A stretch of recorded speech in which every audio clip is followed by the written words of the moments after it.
Il y a sûrement beaucoup de personnes qui nous regardent à la télé. Réjouissez-vous!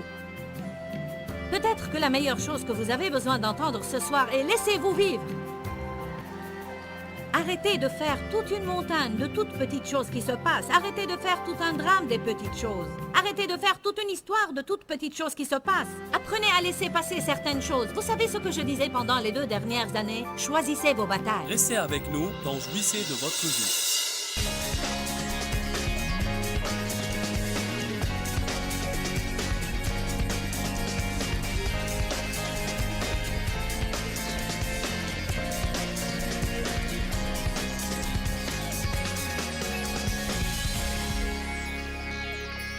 Ne laissez pas vos émotions vous dominer.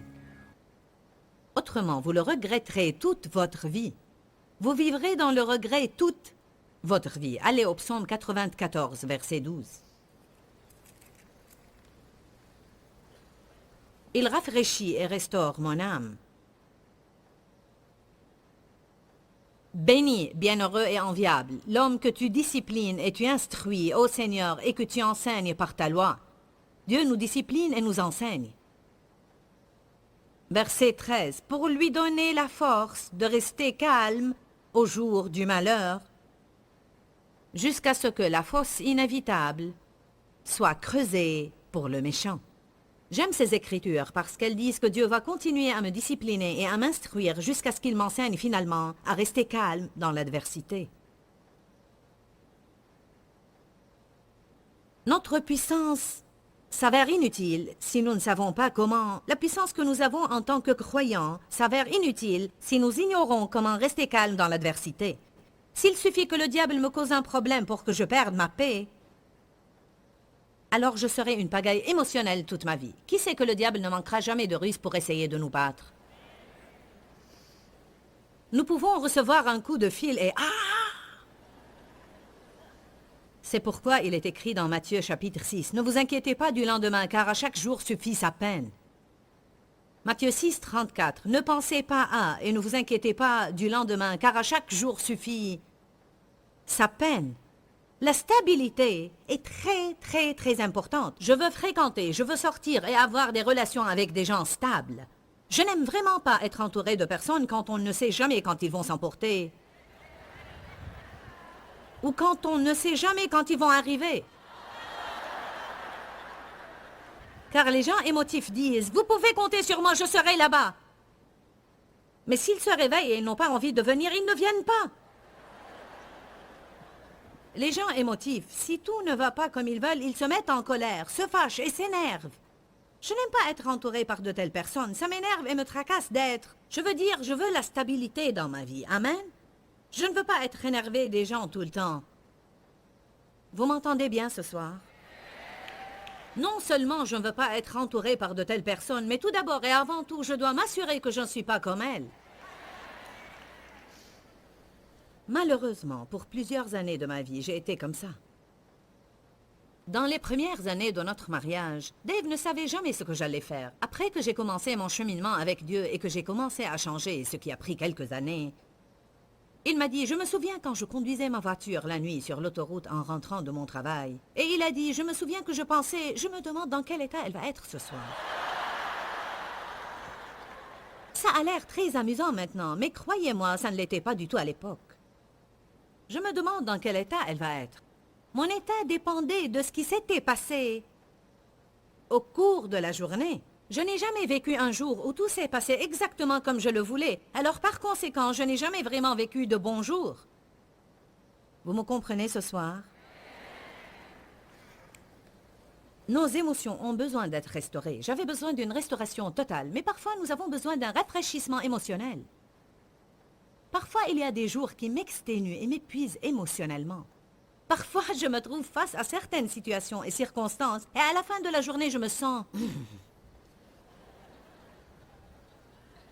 J'ai besoin d'un rafraîchissement. Il y a des temps de rafraîchissement dans la présence de Dieu. Si je passe 1 heure seulement avec Dieu, si je prends ma Bible, je mets une belle musique, et je me tiens 1 heure dans la présence de Dieu, cela ferait indubitablement des merveilles. Les gens sont souvent gênés tout le temps, ou même perturbés émotionnellement, parce qu'ils ne passent pas assez de temps avec Dieu, et cela pour avoir ce rafraîchissement dans leur vie. Nos âmes ont besoin d'être touchées par Dieu. Et bien que nous soyons nés de nouveau, nous avons besoin d'être touchés par Dieu. Touche-moi, Seigneur. Il y a des fois où un rire du fond du cœur rafraîchirait votre âme. Honnêtement, je ne crois pas que les gens s'amusent assez. Je crois que le plus grand problème de certaines personnes est qu'elles sont tout simplement trop sérieuses.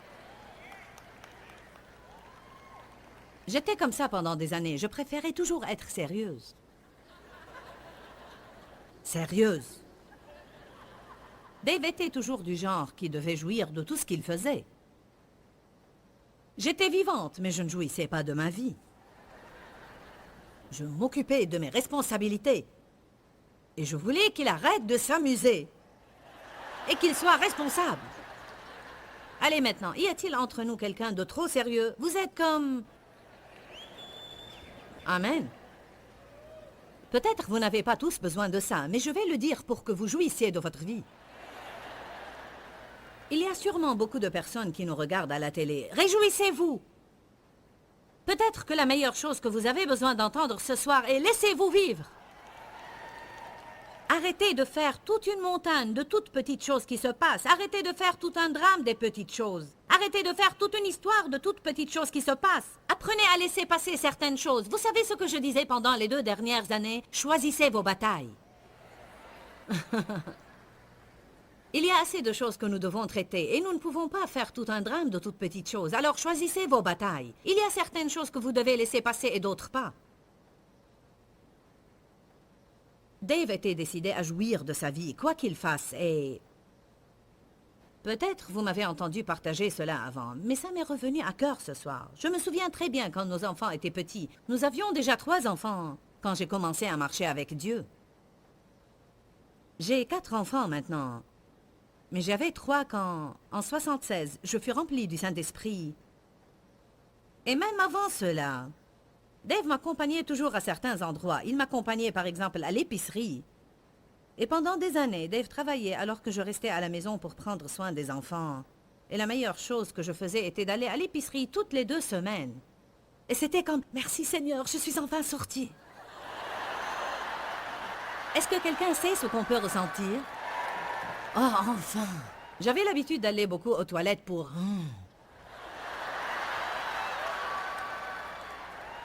Parce que j'étais en réalité toujours surchargée, vous savez. Dave m'accompagnait à l'épicerie et on amenait les enfants avec nous. Et nous n'avions pas suffisamment d'argent. Je me permettais de dépenser 70 $ seulement toutes les 2 semaines à l'épicerie pour ne pas dépasser le budget. Je faisais une collection des bons de réduction et je gardais tous les bons. Alors vous comprenez qu'aller à l'épicerie m'était une grande épreuve. Alors que Dave jouissait de ce qu'il faisait. Son motto dans la vie est « Si vous devez le faire, jouissez-en ». Et il est le genre de personne qui aime parfois s'amuser en agaçant quelqu'un d'autre. Est-ce que quelqu'un d'entre vous connaît de telles personnes? C'est comme s'il pensait que c'était amusant de m'agacer. Alors, j'essayais de lire les étiquettes pour donner une nourriture saine à mes enfants et je vérifiais mes bons pour voir si j'avais un bon de réduction pour cette marque. J'étais là à l'épicerie, alors que Dave courait après les enfants dans les allées en tenant la charrette.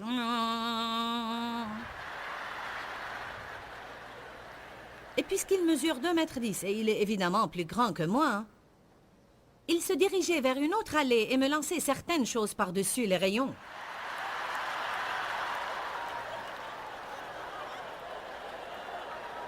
Je me souviens qu'une fois, il m'a lancé un rouleau de papier toilette.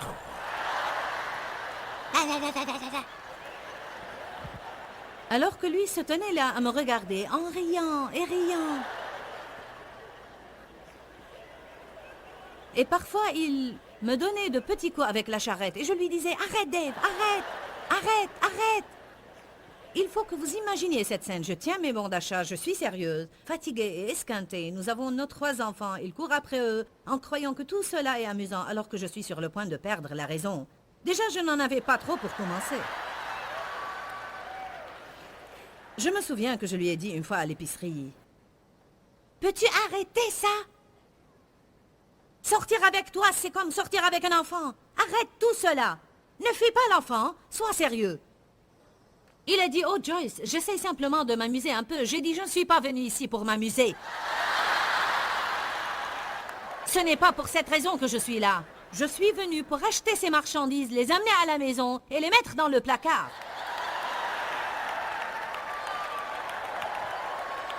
J'avais un plan. J'étais une personne bien déterminée. Et m'amuser n'était pas sur ma liste de choses à faire. Et ce n'était pas mon but. Et c'était moi qui étais sur le point de faire une dépression nerveuse.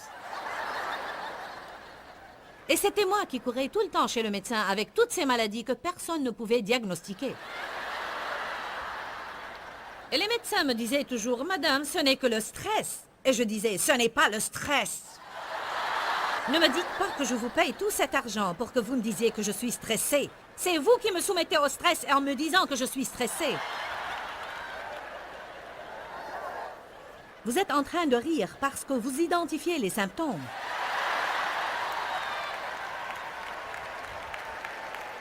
Amen.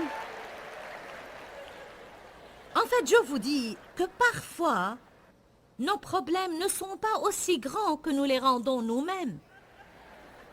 Vous avez simplement besoin de prendre régulièrement un temps pour laisser Jésus rafraîchir et restaurer votre âme. Oui, vous êtes né de nouveau, mais vous avez une âme. Parfois, vous pensez un peu trop, vous planifiez un peu trop. Vous ne donnez jamais des vacances à votre pensée, vous ne la laissez jamais tranquille. Même si vous êtes parti en vacances, vous vous allongez sur la plage en ressassant tous vos problèmes. Je vais prendre une semaine de vacances de mon travail pour arriver à comprendre ce que je vais faire de ma vie.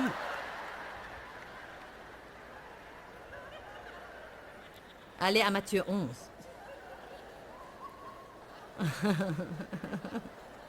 Vous êtes en train de rire et vous êtes rafraîchi.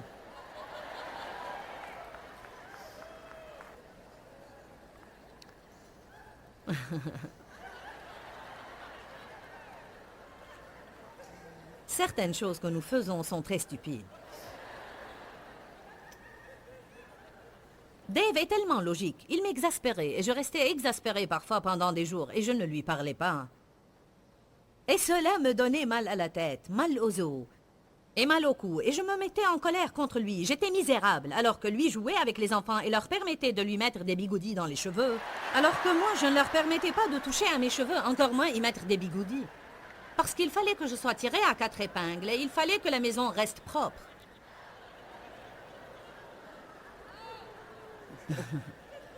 Si nous avions des invités, le temps qu'ils arrivaient, je voulais qu'ils rentrent chez eux. Parce que j'étais tellement stressée d'essayer de les recevoir que je ne pouvais pas jouir de leur présence une fois arrivés. Parce que le petit barbecue qui était supposé être simple s'est transformé en un steak et une salade de pommes de terre. Il fallait repeindre le grill et nettoyer toute la maison.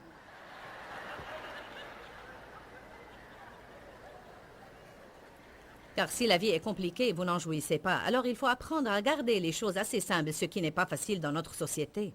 Amen.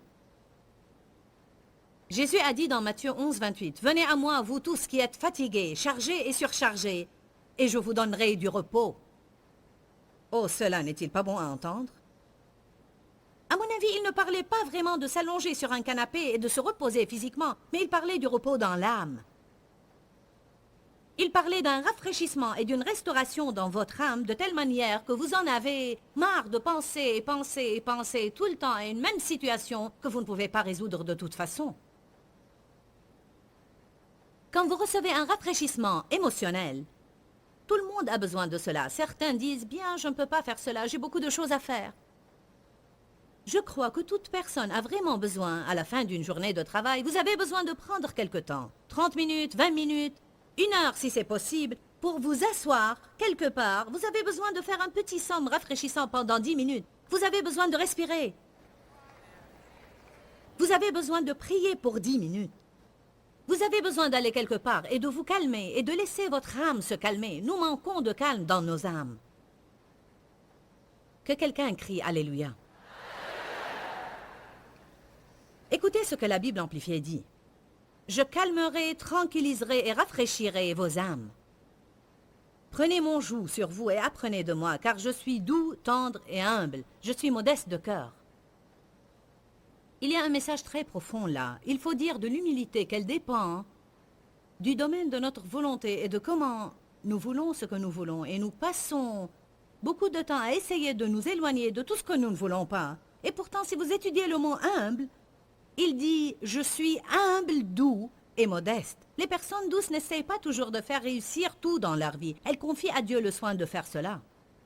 Les personnes humbles ne s'enfuient pas de ce qui est dur. Elles acceptent leurs circonstances et elles comptent sur Dieu pour faire ce qui est nécessaire. Il dit « Prenez mon joug sur vous et apprenez de moi, car je suis doux, tendre et humble. Je suis modeste de cœur. Et vous trouverez le repos, le soulagement, la tranquillité, le rafraîchissement, la récréation et le calme béni pour vos âmes. »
Alléluia.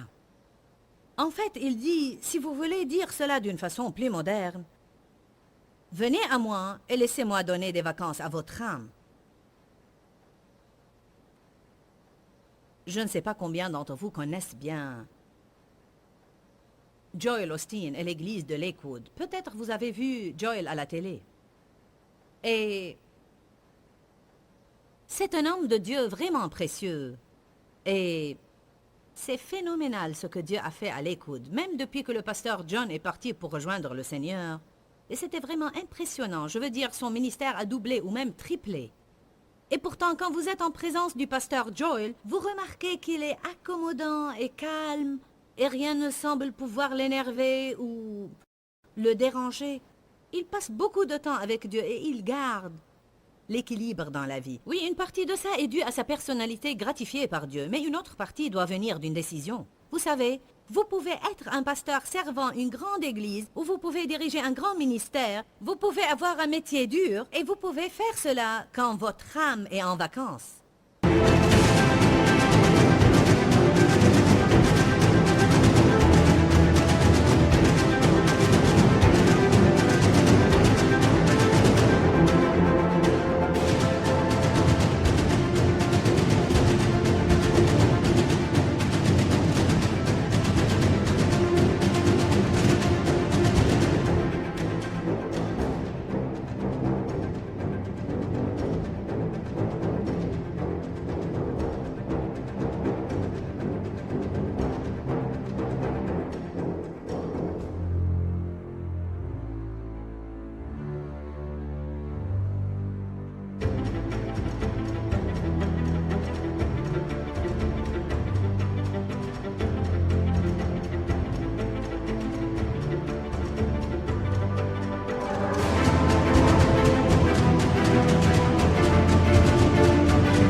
Jésus a dit, vous pouvez entrer dans mon repos. Il n'a pas voulu dire s'allonger sur le canapé toute la journée. Il a voulu dire un repos pendant que vous travaillez.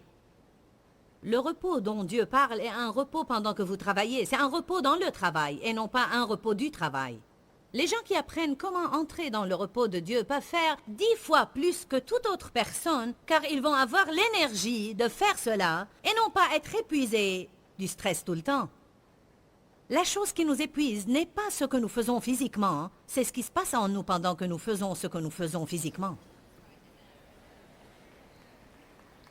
C'est notre pensée, nos émotions et nos attitudes envers les choses.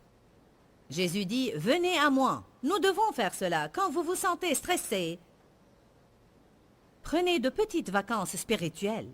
Ça peut être seulement 3 ou 4 minutes, mais prenez 1 minute et dites Jésus.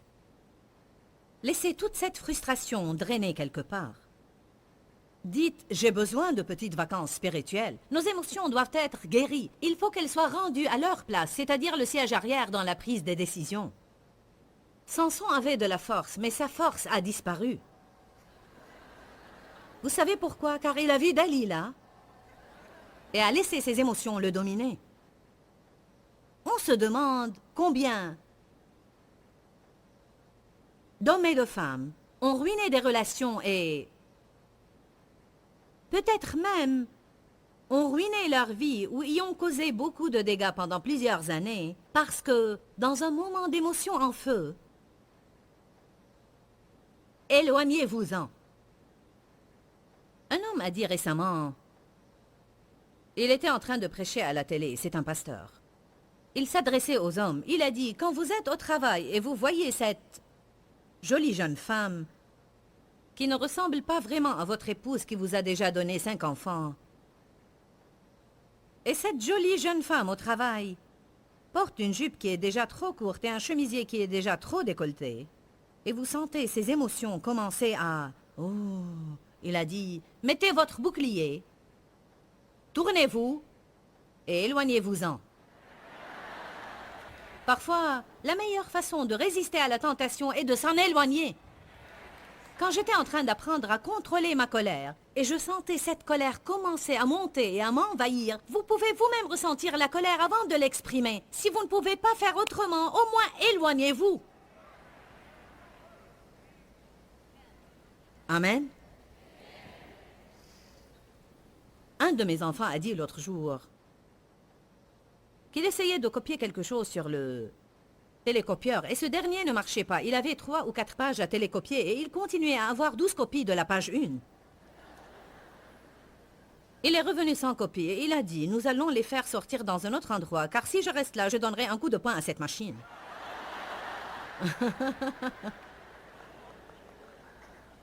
Vous savez, ce serait bien s'il en arrivait au point où il ne se mettrait pas en colère. Mais c'est mieux de vous éloigner au lieu de donner un coup de poing. Nous changerons progressivement de gloire en gloire en gloire. Allez maintenant. Parfois, vous devez vous éloigner de certaines choses. Qu'est-ce qui serait arrivé si Samson s'était éloigné de Dalila? Qu'est-ce qui serait arrivé si David s'était éloigné, s'il était descendu du toit de son palais?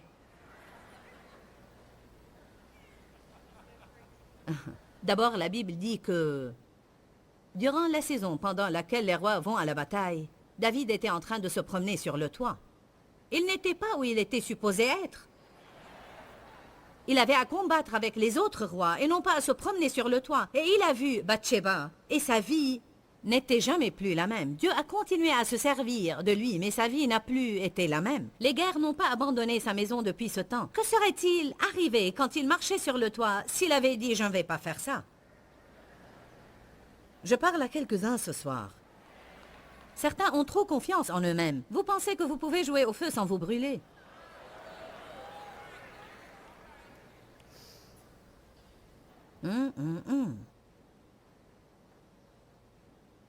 Je vais répéter, les émotions doivent être rendues à leur propre place, au siège arrière, dans la prise des décisions. Nous devons avoir notre âme restaurée. Quand quelqu'un me blesse et je suis tentée de rester pleine d'amertume, et je suis tentée de... Il m'est difficile de lui pardonner. Combien d'entre vous savent que quand quelqu'un vous blesse, parfois, bien que vous connaissiez tous les messages sur le pardon et vous ayez les enseignements de tous les prédicateurs,